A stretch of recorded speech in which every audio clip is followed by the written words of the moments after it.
suite. Basile, votre application de recherche immobilière, présente Sud Radio, Parlons Immo, Sylvain Lévy-Valency. Et Sylvain, c'est la suite de Parlons Immo sur Sud Radio et c'est l'heure de retrouver votre grand témoin. Merci Laurence. Bonjour David Benmassa. Bonjour Sylvain, bonjour à tous. Je suis ravi de vous recevoir sur le plateau. Vous êtes le tout jeune, si je peux me permettre de dire, le président de Bien Ici, un portail d'annonces immobilières que l'on connaît bien et qui en quelques années s'est imposé sur le top 3 du marché immobilier.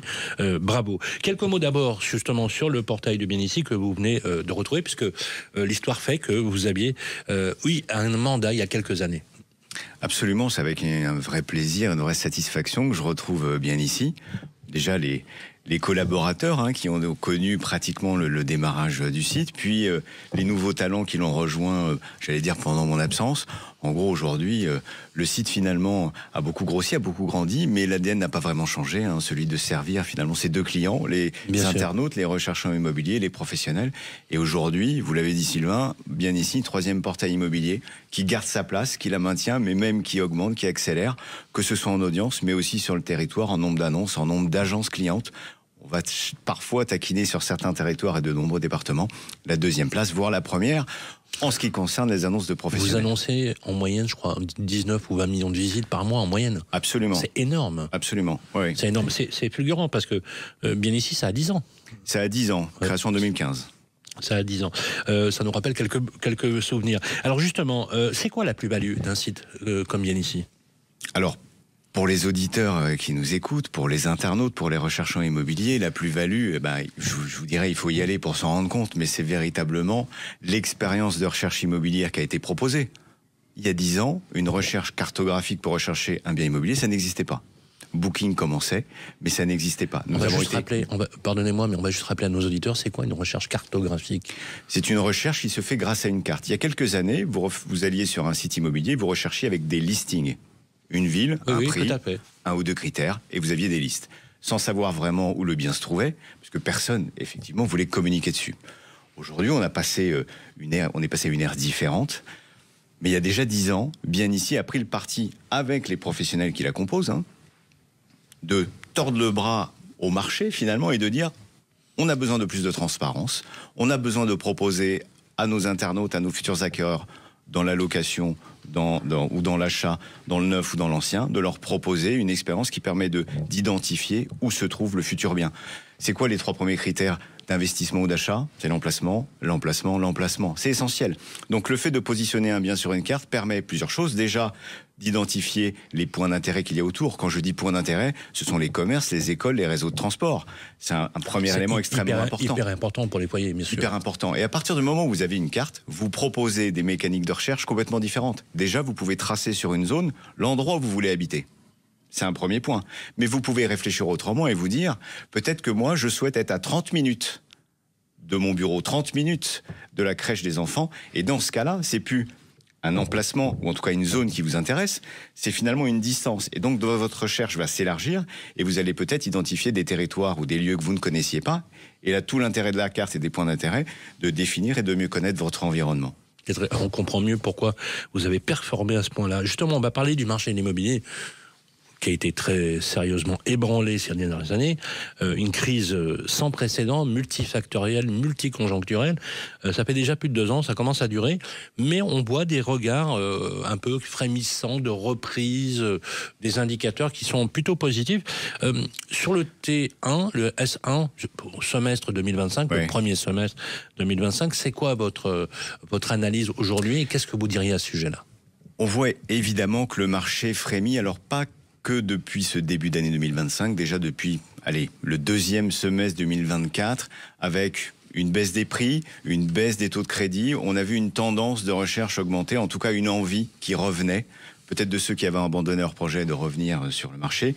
Ça a évidemment continué en 2025, et là avec, pour Bien Ici, un vrai impact en termes d'audience. On a, vous l'avez dit tout à l'heure, atteint des records d'audience, et l'audience, le trafic, il vient de quoi ? Finalement de la demande, de la demande des internautes, mais aussi des propositions de biens et les offres sur le site. Ce que l'on a pu voir sur les 12 derniers mois, il y a une croissance de 10% de la demande de biens à vendre. Donc les acheteurs sont de retour et la demande, l'offre a augmenté. Alors, on va parler de la demande déjà. Oui. La demande augmente sur 12 mois de l'ordre de 10%, mais c'est pas vrai partout dans tous les territoires et c'est pas vrai sur tous les types de biens. Par exemple, on voit que ça augmente de 21% la demande sur les appartements, alors qu'elle est seulement de 1,5% sur les maisons. C'est une tendance qui bouge, peut-être aussi guidée par le fait que cette dynamique est aussi portée par les grandes villes et par les zones urbaines. Donc plutôt appartement que attractivité, les écoles, le job aussi, être muté dans une ville. Et l'offre aussi augmente sur les 12 derniers mois, là de l'ordre de 3% sur les appartements, et ça s'inverse un peu parce que c'est 8% pour les maisons. Alors justement, on va parler des acquéreurs. Oui. On dit que les acquéreurs sont de retour sur le marché. Vous confirmez ? Je le confirme par nos audiences. Il y a une envie. Okay. Mais c'est quoi les tendances ? Je veux dire, qu'est-ce qui vous permet de mesurer aujourd'hui un retour de marché ? C'est un super indicateur, hein, bien évidemment, pour la reprise du marché. 2 éléments. Pour nous, les visites, ce sont des demandes. Et la conséquence de la demande, c'est une demande de contact auprès du professionnel de l'immobilier, qu'il soit agent immobilier, promoteur, constructeur, peu importe. Ça, c'est un élément intéressant. C'est aussi la force de Bien Ici, hein, de transformer un intérêt en transaction. C'est-à-dire qu'on vient récupérer la demande, l'envie de l'internaute, du potentiel locataire acquéreur, et on le transforme en lead parce qu'on lui donne beaucoup d'informations grâce à la carte, beaucoup d'informations grâce au site. Et dans ce cadre-là, il vient beaucoup plus convaincu à aller chercher finalement de l'information et peut-être, et on l'espère tous, louer ou vendre auprès de l'agent immobilier. Est-ce que vous diriez que c'est un début de reprise frémissant, certes, mais un début de reprise? En tout cas, on le voit dans les demandes. Maintenant, il faut que ça se concrétise sur le terrain. On le voit, ça se concrétise. En tout cas, c'est une dynamique qui revient et c'est plutôt une bonne nouvelle. Il y a une corrélation entre les prix, la baisse des prix, ou la stabilité des prix, et la baisse des taux de crédit. Bien sûr. Il y a un troisième facteur, c'est les banques qui réouvrent les vannes. Ça, depuis septembre 2024, on l'a vu, c'est ça qui a... Là, on a l'impression que c'est le bon taux. Elles s'y mettent toutes. Alors justement, la baisse des coûts du crédit, donc c'est plutôt une bonne nouvelle. Oui. On a quand même un écart de 150 points de base, si on prend une moyenne sur les 12 derniers mois, ce qui est une très très bonne nouvelle. Même si on a eu peur un peu en début d'année d'une reprise graduelle des taux de l'ordre de 0,5 à 0,10%. Comment ça se traduit dans le budget des Français avec les données que vous avez sur effectivement à la fois le reste à charge et le reste à vivre qui permet d'imaginer quel est le taux d'effort à l'achat comme à la location d'après le comportement des Français, des nouveaux usages également? Évidemment, cette baisse des taux est bénéfique. On va oublier les 1% qu'on avait il y a quelques années. Vous êtes d'accord, c'est mécanique, dès que ça baisse, hop, l'offre repart, pas la demande revient, quoi. La demande repart. Ce qu'il ne faut pas, mais on peut peut-être en parler après, c'est que les prix aient la même tendance à la hausse aussi. C'est la crainte. Donc là, aujourd'hui, ce que l'on constate, et on peut le dire à nos auditeurs, c'est des calculs mathématiques assez simples, enfin, c'est simple. Donnez-moi quelques exemples pour les auditeurs qui, moi, je pense très concret. Ce qui est intéressant de se dire, c'est qu'on a vu la baisse des taux. Là, on a perdu un point quasiment en un an. Donc aujourd'hui, on peut aller chercher un taux d'emprunt sur 20 ans entre 3 et 3,5%. Prenons l'exemple d'un bien, un prix moyen à 250 000 euros. Si vous faites un prix moyen de vente en France aujourd'hui, d'un bien, vous faites un emprunt sur 20 ans, vous allez chercher ce taux, allez, on va faire simple, à 3%.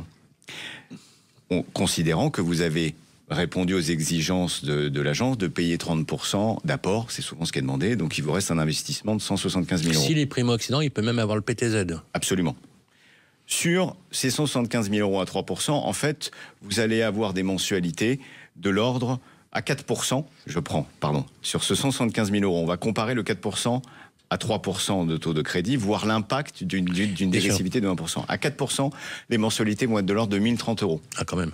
À 3%, elles vont être de l'ordre de 945 euros. Ça veut dire que vous allez presque chercher 100 euros de différence entre un emprunt à 4% et un emprunt à 3%. C'est un peu plus d'une mensualité annuelle. Gagner sur 20 ans, c'est énorme. Donc ça veut dire potentiellement une pièce en plus, ça veut dire finalement qu'on vient resolvabiliser une partie des acquéreurs qui étaient partis, qui avaient abandonné un projet l'année dernière. Non seulement, parce que l'écart c'est environ 20-25 000 euros sur 20 ans, donc ça resolvabilise, c'est la chambre du petit qui est plus grande ou une pièce de plus, mais c'est surtout la capacité de pouvoir emprunter. Exactement. Avec des desiderata. Alors c'est extrêmement intéressant justement. On parlait des prix. Oui. Vous avez raison, vous attirez l'attention, c'est normal. Vous disposez d'une base de données absolument pléthorique qui vous permet d'avoir des datas. D'ailleurs, tous les mois, avec vos services, on fait une météo de l'IMO dans le grand rendez-vous de la presse immobilière. Extrêmement intéressant.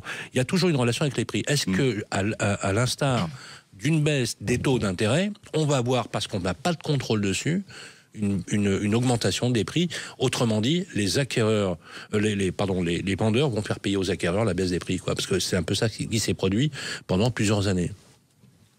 Je cherche pas ma boule de cristal, c'est la blague courante, mais c'est très compliqué. On est sur sur une tendance baissière près d'un an. Mais ça pourra remonter forcément. Ça commence à remonter d'ailleurs. Alors, comme j'ai fait mes devoirs, je suis venu vous chercher 4 exemples. Merci. Évidemment, parce que même si la tendance est baissière, on voit bien que dans certaines villes, les prix ont amorcé une légère remontée, donc il faut le noter. 3 exemples. On parlait du sud, on va aller à Aix-en-Provence. Là, on a un prix au mètre carré, un prix moyen au mètre carré qui a décollé. Et en gros, il a pris 150 € sur les 12 derniers mois. Donc maintenant, on est plutôt à 6100, 6200 € du mètre carré à Aix-en-Provence. Deuxième exemple, Toulouse. On reste un peu dans le sud. Là, on subit également une hausse similaire, plutôt de 100 € par mètre carré environ sur les 9 derniers mois. Et on est maintenant à 4100 € du mètre carré. Avant-dernier exemple, Dijon, on est à peu près du même ordre. Une hausse de 100 € du mètre carré sur les 12 derniers mois. Et là, on a un prix moyen du mètre carré à 3100 €. Et je vais donner un contre-exemple, ou plutôt l'exemple qui est toujours contraire aux tendances, c'est Nice. Qui est quasiment la seule ville dans laquelle il n'y a pas eu à Nice, de baisse. C'est ça. Et ça s'est maintenu tout au long de ces mois, quoi qu'il est arrivé. Alors, on en reparlera, mais le temps nous manque, mais c'est le marché locatif privé qui est une vraie catastrophe, puisque le marché s'est quasiment divisé par 2. Exactement. On a un vrai sujet, les gens ont du mal à se loger, et notamment les étudiants, mais on en reparlera dans une autre émission. Merci beaucoup, David Benbassa. Je rappelle que vous êtes le président de Bien Ici, le bien nommé justement, pour pouvoir trouver son bien. Je vous incite à y aller avec la cartographie, c'est extrêmement précis. Merci à vous. Merci à vous. Merci. Allez, à suivre dans quelques instants vos questions à vous, ça vous concerne. Vous nous appelez au 0826 300 300. On répond à toutes vos interrogations sur votre logement sur Sud Radio.